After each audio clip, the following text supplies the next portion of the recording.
Hi, welcome back to the Personality Hacker Podcast. My name is Joel Mark Witt. And I'm Antonia Dodge. So both Antonia and I grew up in very religious contexts, and both of our fathers gave lots of talks at church.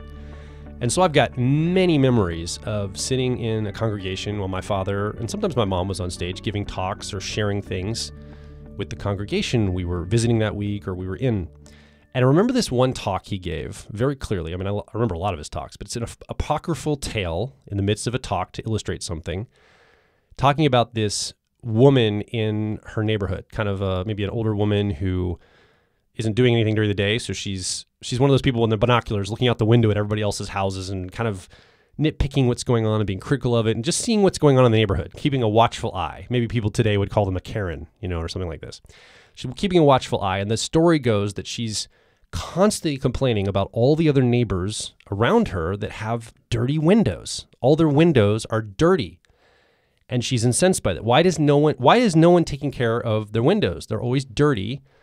And I can't believe this.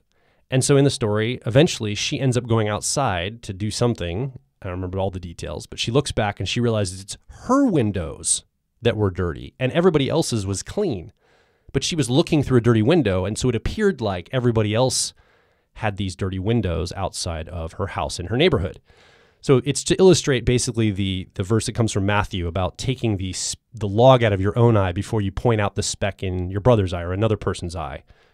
Are you without fault before you start throwing, what is it? The other phrase, it's more of a secular term, if you live in a glass house, don't throw stones kind of thing, right? So this theme, I've been really pondering this lately. Because as I go through the world and I start to maybe have friction with other people, or I see aspects of their personality, maybe a certain cognitive function that I see that I have a challenge with because it's not one of mine, and it's frustrating me and it feels like I can't do something about it, I realize, well, maybe this is coming from myself. I've been pondering this for a while.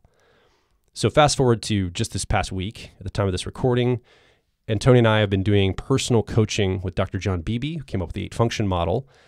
We work with him on a regular basis because we want to really understand his 8-function model to bring it to what we talk about. And in the teachings we bring and the coaching we do, we really want to understand this at a much deeper level. So we coach with him personally. We have him guide us through a lot of these concepts personally. And he said this thing, we were talking about this idea of the cognitive functions and, are they a mirror to us to see ourselves in? And he said, they're more like windows. He used this illustration. They're more like windows we look through. And when he said that, this idea of that talk my dad gave as a kid that I remember listening to, it like washed over me and all of a sudden connections started to be made. And I realized, oh my goodness, if I use the metaphor of a window for the cognitive functions that I'm looking out through, even the ones that aren't in my main, car model or force function stack, the front, the first 4, if it's 5 through 8, which those are the ones I tend to have the most challenge with sometimes in the world. Well, I'm looking at that function probably through a window of that function to some degree. And it's certainly not going to be sophisticated, and it might even be dirty. And I might be seeing other people that I quote unquote called, they're not doing it right. They're uncalibrated, whatever. Well, how do I know I'm not just looking through this window of a function that's dirty on my side? And maybe I need to clean that window or step aside from it and see it for what it is out here, not through the dirtiness that I'm bringing in my own personality. So this is the idea I'm playing with. Yeah, and I think it's a really compelling one. First, I just, when you said, the person's maybe a Karen, I just had this like deep empathy for every person named Karen right now. In quotes, not the actual name. I'm trying to bring it to somebody who would know what I'm talking about. I get it, right? It's a colloquialism at this point, but can you imagine having your name be Karen right now? Karen, I know you're listening and you're an awesome person, and I'm very sorry that your name is Karen right now in the world. We just want you to know that we love you, Karen, and we're sorry. So that said, I love this idea because it does seem like when we get salty, and here's, maybe this is just an intuitive thing to do. I don't know. Sensor types that are listening, let me know if you do this too. But sometimes I just really get into a negative, disrupted, sort of conflicted state with a single cognitive function, as if that cognitive function was a person, not just an archetypal energy or just like sort of a thing that probably is not entirely accurate to how it works anyway, You right? personalize it. Right. I'm creating an individual out of it, or maybe even a collective of individuals who are all this thing. And I just really get frustrated with them. And I'm just like, why are introverted feeling people? Like, what is it? Why is introverted feeling like this? And then I think of all these examples of FPs or TJs that have acted in a certain way. And I'm like, what's the problem with introverted feeling? Or whatever. I used introverted feeling because I actually love introverted feeling. It's one of my favorites. But and I don't want to call it the ones that really drive me crazy. But it's this idea of this angst that we can have. And then when we really dislike that particular function or have a discord with the function, which is really very meta, by the way, but when we do, then anybody who shows up having that function or using that function on a regular basis or being a representative of that function, we bring that angst into the relationship. And then we have a bias where we only see the negative aspects of it. I see this particularly true with both the extroverted judging functions, extroverted thinking or effectiveness, and extroverted feeling or harmony.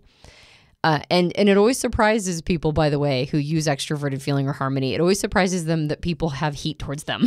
They're always like, what? But I'm just trying to do nice things for everyone. But for some reason, it's totally okay to have heat towards extroverted thinking or effectiveness, even though I'd argue that most of those people are just trying to do the same thing. They're just doing it in a very different way. So these functions get a lot done, and they establish order, and they set up systems, and they have extraordinary influence over us because both of them are thinking in terms of building something in sustainability.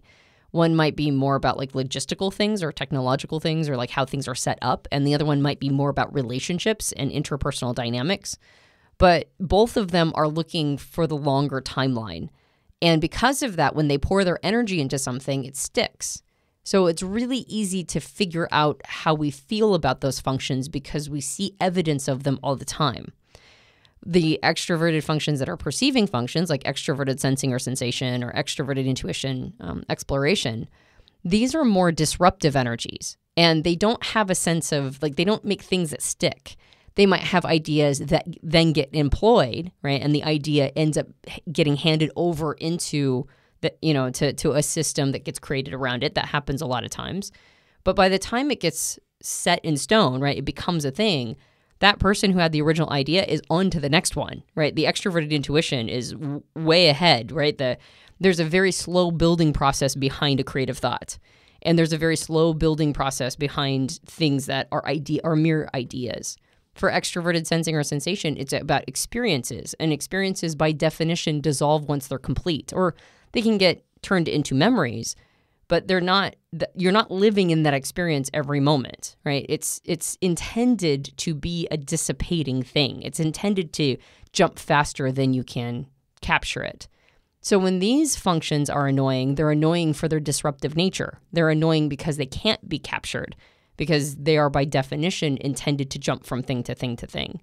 And so people can get sort of hostility towards that because it feels like it's coming in and destroying order. It feels like it's destroying the things that we're trying to build sustainably. They create disruption. And these 4 extroverted functions are oftentimes very easy to get an attitude about in the people who use them. But I think the introverted functions are kind of similar. That introverted feeling or authenticity, it only takes a couple times being around somebody with that function that is being stubborn, where you suddenly realize, oh, maybe this function isn't all about like rainbows and flowers and puppies. Maybe this function is about like, stubbornness and maybe some darkness in there too. And maybe, that's what's going on for you? Okay. and you can start to think that people with this function are real sort of their self-orientation is somehow a character flaw. Like that's bad or wrong. And so on down the line. So all of these functions can be really frustrating to engage with and interact with. And I love the idea, though, of when we are engaging and interacting with them, there might be a film between me and the person, me and the ability to observe them directly, that is based on my relationship to that function inside of myself. Like my introverted feeling or authenticity might not be clean. That's something I might be stuck in that place. So when other people have a freeness to it, well, then now I'm taking it personally because it's actually my relationship to that function that's getting triggered, not an accurate, direct assessment of the function as represented by others. I want to expand the idea here from clean or dirty a little bit, just so we don't go into a purity frame or like a good versus bad frame, because I think that could happen. So let's expand and also add in maturity. It could be immature on my side, and so I can't see the maturity of it outside my window. Maybe we could also talk about developed or exercised or skill build. Like there's all sorts of things that might have a flavoring of the function I bring as I'm looking to others. I think let's just look at a completely separate example here. Sometimes, like on our YouTube channel or podcast comments, the person makes a critical comment that doesn't even make sense. They don't understand what they're talking about to such a degree that even the criticism of what they're commenting on is like absurd, because they don't even understand the thing they're trying to criticize. It's like wildly uncalibrated. Yeah, it's like it doesn't even make sense. And so it's not that they're bad or wrong, it's that they don't have enough understanding or maturity to understand what they're even being critical toward. And so I think that's also a piece of this. As I look through like a window of a function and I see that function being used by people out here and I have judgment toward that. Well, it could be dirty. It could be that I'm not operating it well. It could be unhealthy or one-sided in some way. But it could also just be, I'm just not good at it. I don't know enough to see that function operating well in the world or not. Like who am I to measure it? I don't have it as let's say it's like my 7th or 8th function. How would I know? Like I've got a terrible metric on that. It shows up very unreliably for me. And so of course my window is going to be deficient as I look out to the outside world in that way. Yeah, maybe carrying this metaphor one click further, it's there can be dirty and clean windows, but maybe some windows are like those windows that are made from the bottoms of old bottles. Yeah, you know, glass that like liquid like drips down over time and gets all wavy and yeah, like it's a warped, right? Or it's really thick lens. Yeah, that we don't see that clearly out of because it's quote unquote not our prescription. Yeah. And so it's not that the window is necessarily dirty, but it's just, it kind of makes things hazy on the other side. But I do think that there's a dirty, clean component here, not necessarily, I think defining the terms is really important. And it's not necessarily in a purity frame. It's more in like what's unfinished business frame. I've noticed that my extroverted feeling of harmony, my 10-year-old or tertiary function, I find that it feels dirty when I'm in conflict with somebody and I haven't resolved the conflict. Like that's what I call dirty. And it's not like dirty in a purity frame. It's dirty in I feel like I gotta go complete something, like it's disordered. You have to order it. Yeah, exactly. Yeah. Like a room that's unkempt and then I've got to like put it back to order. And so I feel a sense of when my 10-year-old or tertiary is unclean, it's usually because it needs ordering. It needs like a completed process. And I think people feel that way about their functions a lot. They feel like something's off, and it's because that thing requires some attention.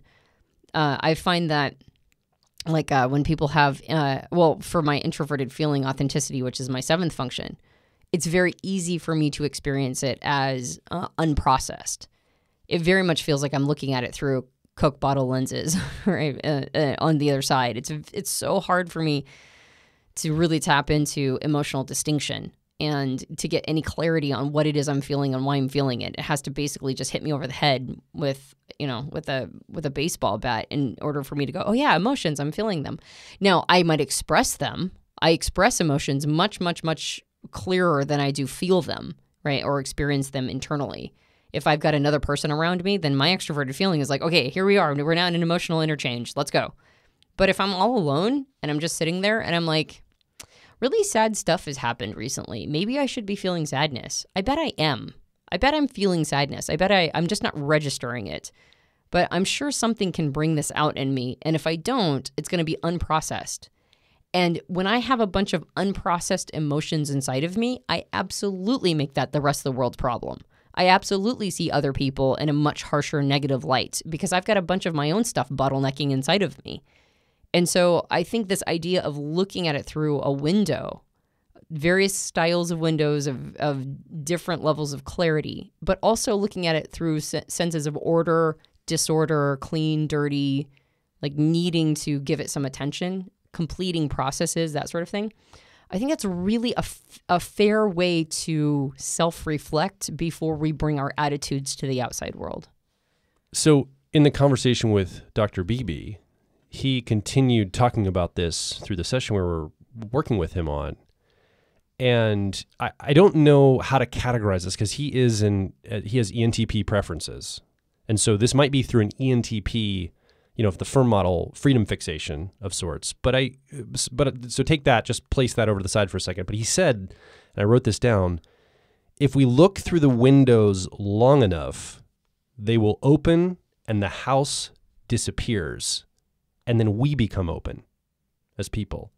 And then he went on to say that the goal in all of this is openness.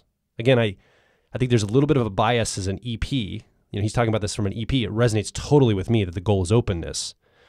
And so I just want to account for some of the bias that might be from an EP frame because it resonates so deeply with me to say maybe there's other goals here as well. But that idea of being open around all these functions by looking out through the window long enough and really being open to the idea of what we're seeing through that as it is, not what we wish it to be, regardless of purity, cleanliness, disorder, one-sidedness, all the stuff we just talked about.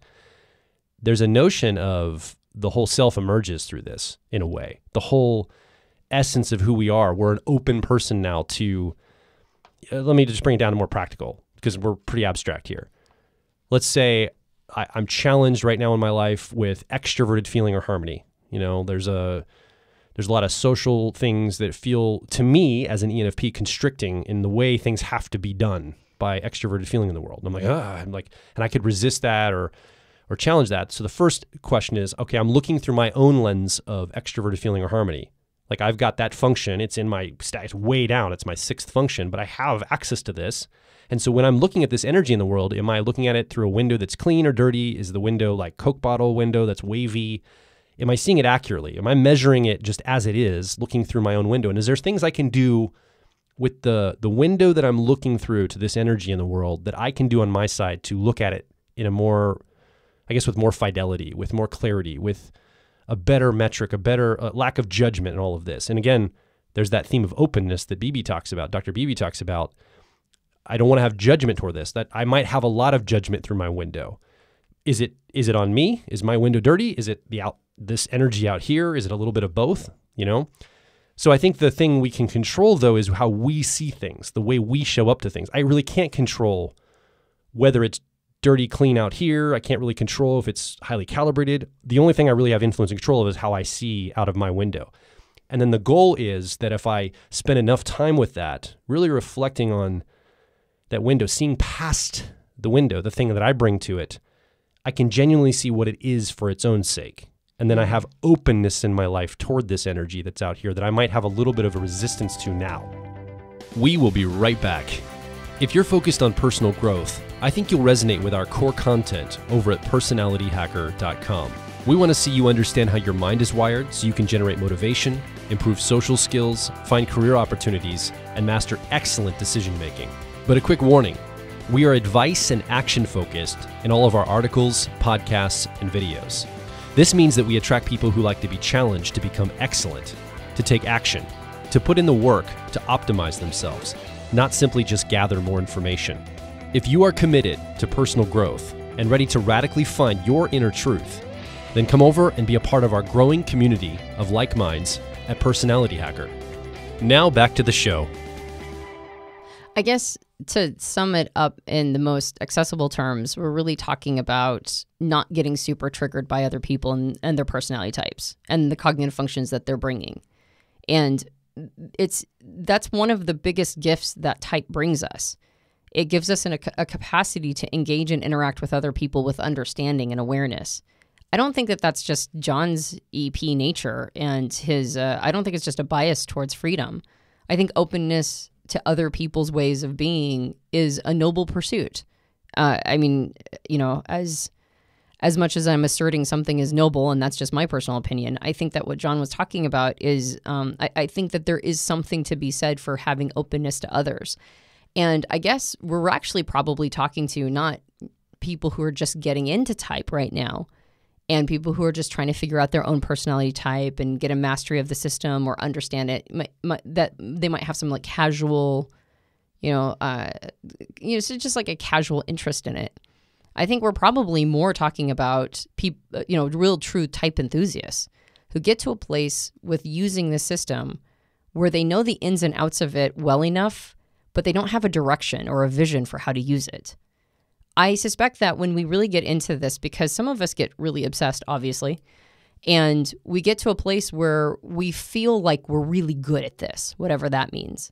And we understand not just how the functions work according to the model inside our car model, right? Like we're not just going, oh, okay, so I use extroverted intuition as my dominant function. What does that mean? Personality Hacker says it's exploration driver. Okay, it's a driver. What is it? We're just not just trying to master it to understand the self, but we're at a place where we're like projecting extroverted intuition onto groups of people or onto scenarios or whole countries or businesses or whatever, right? Yeah. We're seeing it like bigger. We see it writ large and we see it all over the place. And this really legitimately is a slice of life and all of that stuff. And then we don't really have a vision for how to use this. And now it becomes not just this exciting tool, but it starts to get weaponized. And the more we learn about type, the more likely we are to do that, weirdly enough. There's like a time period we go through where we start to weaponize the information because we can't help it. We see how powerful a tool it is. And anytime something is powerful, it's so hard not to nab it in those tense moments where we feel like we have to defend ourselves. And I think what we're talking about is this idea of, well, maybe we don't have to defend ourselves as much as we think we do. Maybe the defense doesn't really have to do with who we think is attacking us. It actually has to do with our relationship to ourselves. It has to do with how we're seeing things. And maybe we don't have to jump to offense as easily, or because in the type community, I see this happen over and over and over again. TJs, people who use extroverted thinking or effectiveness, particularly the ETJs, feel like everybody gives themselves total permission to dogpile them. They get to talk about how terrible ETJs are and how awful they are. And they had this one boss and that person was such a jerk, and extroverted thinking just, is just materialistic and blah, blah, blah. And I mean, some of the biggest offenders of this are IFJs, by the way, particularly INFJs. They'll just go on and on and on about extroverted thinking effectiveness and feel absolutely no sense of self-reflection that, there's a lot of bad stuff that can happen in all of the functions, including extroverted feeling or harmony. But regardless of who, actually, the IFPs also they enjoy the dog pile on extroverted thinking types as well. And this is, I think this is showing that we bring our humanness into every experience, don't we? We bring our need to be the best. We feel our need to, or that part of us that wants to like figure out our type, because the little bit of type patriotism that is super appropriate has now turned into type supremacy, and I'm the best. or I'm not the best. I wish I wasn't this type. But deep down inside, we're like, that's right, I'm this type because it's the best. It's this idea of not getting too much into this system without having a way to use it in practical terms. Because if it's just about the system, then it's easy to bring human drama into the system. It's easy to bring all of our problems and all the things that we're not focused on, we're not addressing and paying attention to, and then push it into this system that's become our new playground. Whereas the system has an ability to go the opposite direction. As opposed to us bringing all of our human drama into it, we can reverse that dynamic and bring it into a solving of our human dramas. We can turn it into the solution as opposed to creating synthetic problems within it. Like, why is extroverted thinking or effectiveness so amazing? Why is it so necessary? Well, when I look around the world and I see less and less of it all the time, and I watch bridges start to crumble, and I watch economic unsettlement, and I watch all sorts of things that are showing that the energy of extroverted thinking is actually, it's waning right now. It is not it's always going to be a dominant feature on the scene, but its power and its influence is starting to be usurped a little bit. And because of that, we're actually hurting because of the lack of it. I'm not saying it should always dominate over everything. I think there should be a balance of all of these energies, but we really feel it when it starts to diminish. And so I'm like, no, that's awesome. We need all of that stuff. So this idea of having animus towards people who use certain functions or certain functions in and of themselves, I love this idea of having a moment where we like, I don't know, it's a come to Jesus moment. Maybe it's me, not them. Maybe I'm looking through a dirty window. Maybe it's my extroverted thinking or effectiveness stuff that actually needs to be addressed. Maybe it's my relationship to it. Maybe I'm not good at getting things done and I'm envying people who do. Maybe I envy a person's ability to push through even when times are tough and I'm having an emotionally sensitive moment. And I just want to stop the presses and focus on this emotional sensitivity, whereas this person has an ability to push through and get to the other side and get the rewards of that. Maybe there's envy in there. Maybe it's that I wish I had a little bit more of that. Maybe my window's dirty. And so on down the line. You could do this with all 8 functions. And I think that that idea of seeing them as when you look through them long enough, eventually they open. And now we're not seeing a distorted picture at all. Now we're seeing it as it is, which is effectively just an archetypal energy that exists and is used as all tools are used, both for good and for bad. I think you're right about the freedom situation, because I think openness is not the same as freedom. As I'm thinking about when I had the most openness, I didn't necessarily have freedom with that. When I'm a little child, a toddler, 2, 3, 4 years old, it's probably the most open time of my life, and probably all of our lives. We're probably the most open at this moment where we can walk for ourselves and kind of move through the world in a very bumbling way. But we're the most open to anything. We take things pretty much as they come. We're less judgmental. Everybody can be our friend. There's no reason to see people as hostile. Maybe we might be a little fearful. Things might overwhelm us or make us fearful, but we tend to be open to the world at a young age. I long for those days. I long for that feeling of openness and a sense of possibility and all these things that are, everything was pure and good until it was proven otherwise at that age, right? I long for that. Now, maturity tells me that's not reality, but I think that openness is something we all seek. And I think what we're talking about here is the ability to just see things as they are. And as we look at other people's personality types, the cognitive wiring they bring, the functions, the preferred functions they lead with in the world, I think the idea is to be open to those and say, and we've done a lot of recordings on this, like in our podcast, we've said, what's the value of each of these functions? We've gone through each one and we've highlighted the value of it in the world. And maybe if you're struggling through the window you look through as one of these energies, archetypical energies in the world, maybe you want to go review one of those podcasts and get a sense of, yeah, there is a lot of good things around this function. One of the challenges I'm setting myself up with on a practical level is I'm looking for good examples of any of the functions that I have a challenge with. So I'm actively trying to look for, wow, that's a great example. And I'm also trying to observe when it's missing. So like in a situation where that energy is missing, I'm like, what could have made this situation better? Oh, it's missing this energy. This energy I have a little bit of a challenge with, but okay, I'm recognizing where this is needed now because it's missing in this context and it's absolutely needed to be represented here. It's not there. I'm going to notice that. And that's helping me clean that window on my side, right? I'm like starting to wash it a little bit and go, okay, I'm going to look for the positive aspects of this where it's missing. I'm going to try to honor and bless this energy in the world. That sounds weird and religious. It's not. It's just a sense of reverence for things that maybe I don't understand. And then I think the other thing too here is any time where we feel the need for judgment because we lack clarity, again, our window's dirty.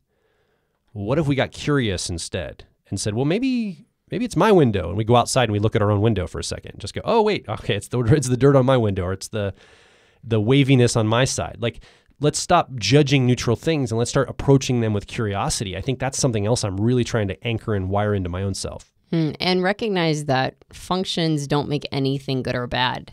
Like, it's people, and we are way, way, way, way, way, way, way more than our cognitive wiring. Absolutely. Like, we oversimplify everything and talk about it in terms of cognitive functions because that's the subject at hand. We're slicing it out and talking about just this one area of life. But, when we talk about the whole self, like Jung's concept of the whole self, it goes way beyond cognitive functions, right? And there's so much in there. There's so much to being a person and an individuated human that when somebody doesn't show up well, like, it's like their functions might influence that a little bit, but it's actually a bunch of other stuff that it's influencing how they're using the function. It's not the function's fault. So I think that's really important. And I think I would recommend that also, by the way, I was thinking one thing that might have been missing in this conversation a little bit is that the mental picture when we started talking about these windows was actually in an octagon house. Like there are houses that are built as octagons, 8-sided. And the idea was to standing in the middle of an octagon house, or at least an octagonal room with windows on each of these walls, and looking through these windows and recognizing that some of them are clearer and some of them are dirty and some of them are, less clear and that sort of thing. So that's the mental picture. So if a person wanted to do this as an exercise, like an active imagination exercise, they could go in and picture themselves at the center of an octagonal house or an octagonal room, looking out at all of these various windows and asking what is actually my relationship to that particular window. So that was the mental picture. But I was thinking one thing I would tag on to this is a self-assessment about what my relationship to this entire system is really all about. Why am I so in love with this? What do I want to use it for? What's my vision for my relationship to this system? Is it that I want to have an edge over people? Is it that I just want to have on-ramps to my own self-discovery? Do I want to use it as a way to hone myself and become a better version of myself? Am I hoping to use it in a business application or a business context? What is my real vision for my relationship to this system? And even if you're like, well, I don't have one, I just am into it. I think that that's one of the more dangerous places to be because it really is powerful. It is. Like we've seen it be powerful time and time and time again. And it's one of the reasons why it has so many detractors, by the way.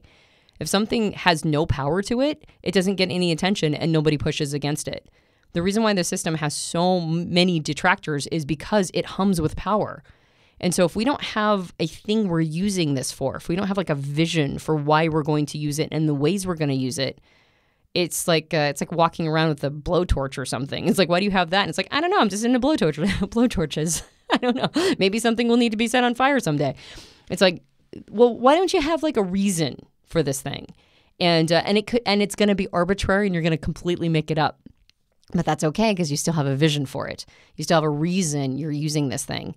And if you have a reason, if you have a purpose for it, it's far less likely to get hijacked into lesser uses because you're like, well, no, that's not why I use it. I don't use it to run around and be mean to people on the internet. And I don't use it to judge other people because now I know how they're wired and they don't, and I have the inside track. Those are going to not feel like good uses of the system and time because you're actually on this purpose or you have this vision for it. And you'll feel a lot more satisfied as a person who's really super into all of this stuff. So that would be my recommendation. I think a final point here that I want to make around this idea of openness again, that I've definitely, and throughout this conversation, have cleanly separated from freedom. I think it's a different concept.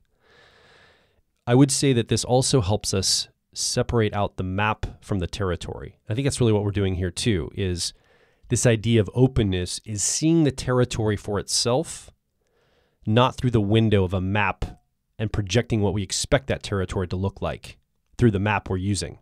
I think that's also what openness is speaking to, in that if it's almost like that what Dr. Beebe was talking about, if we look out through these windows long enough, they open and then eventually the entire house disappears that we're standing in and looking out through, meaning the map disappears and we're able to engage with these energies and reality for what they are. And I think that's a challenge right now because we're mapping so many things in our world, including personality type. We tend to think the map is the territory. We think the map is the thing when it's just a representation of the thing. So it reminds us that we are representing something. We're not actually in the thing itself. Type is a representation. Functions are a representation of something that's real. And so I think this idea of openness is that we're experiencing what is as it is, not through even the function lens, even through typology. Now, that's a transcendence of understanding personality type. Maybe that's something that isn't lived in all the time. Maybe those are moments we peek into or time periods of extreme openness. I think this is a great ballast to have this framework and this map to navigate reality. And what would happen if we could use it to such a degree that the map was no longer needed? We could just be in the territory itself through experience, through understanding, through moving through these energies and understanding them. you drive a certain route long enough between two cities and you don't need a map or GPS anymore. You just remember the roads. You remember how to get there. You remember the terrain. You understand how to take the shortcuts even, take different side roads. You understand it so much you don't need the map anymore. And I think that's a little bit of what Dr. Beebe was alluding to here as well with this window concept. So this is an abstract conversation. It's it's talking a little bit more about these as energies, as archetypes, not so much as like ENFP has these functions in this order and this is how they show up. So this is a concept to take as we're presenting it, but what's coming up for you? Do you agree that it's something that you've seen yourself maybe making judgments as you look through your own window of a certain function or a certain energy, a certain slice of life or an archetype? And you're like, oh, wait, maybe it's on my side. Maybe this isn't the thing out here. Maybe it's on my side that I've got a dirty window, metaphorically speaking.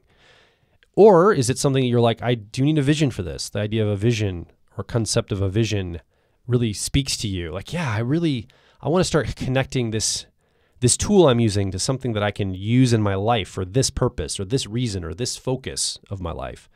And then also this idea of openness and the map is not the territory. Do you have a sense do you tend to conflate maps and territories? Do you tend to say, like what Antonia was talking about earlier, you see a function in a person and maybe you blow it up writ large and project it out to a whole group of people or a certain way of being or thinking, or reverse, you take a conglomerate, it's almost represented archetypical energy, and then you personalize it. And you're like, well, everybody that's got that's going to be like this. And so you conflate the person with the personality type.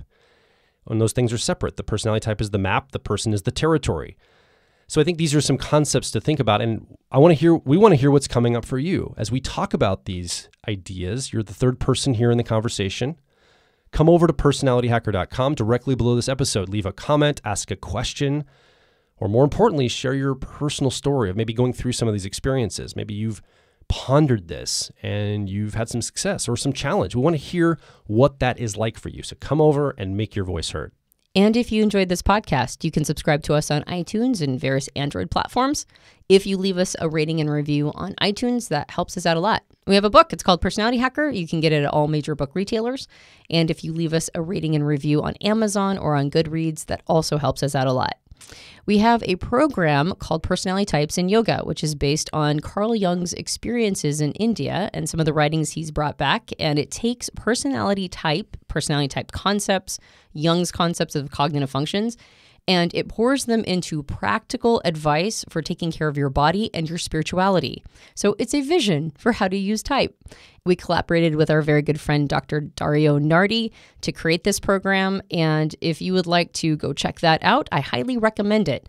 Go to personalityhacker.com, look at our product catalog, and you'll find Jung on Yoga or Personality Types and Yoga in that suite of programs. And like I said, it's a great program. I highly recommend it. Go check it out and have a vision for how to use type in your life. That was one of my favorite programs to produce because we got to go like outside in the woods and do yoga sets, and like it was fun. It was like making like a little mini movie and shooting. It was just, I loved it. So I think you're going to really like this program, Personality Types in Yoga. My name is Joel Mark Witt. And I'm Antonia Dodge. And we'll talk with you on the next Personality Hacker podcast.